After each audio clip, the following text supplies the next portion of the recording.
Woodpecker's new Knuckle Clamp with its innovative 7 circular pivot points, pivoting flat clamping pads, and lift spring feature bring this hold-down clamp to a whole new level.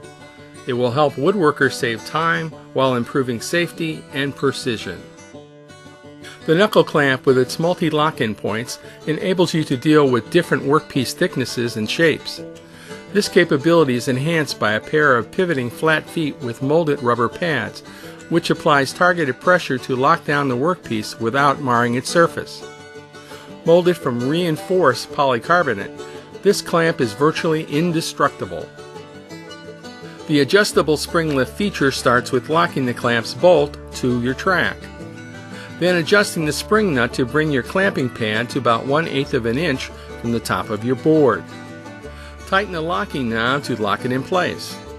Loosen the locking knob and the spring lifts the clamping pad off the board, allowing for movement, and the clamp stays in place. Now that's cool. And with the Knuckle Clamp Bench Kit, you get everything you need to make an easy to install, easy to use face vise for boards on edge and end grain work, which is easy to remove when the job is done. Like all Woodpecker brand woodworking tools, the Knuckle Clamp is manufactured in our shop just outside of Cleveland, Ohio, in the USA.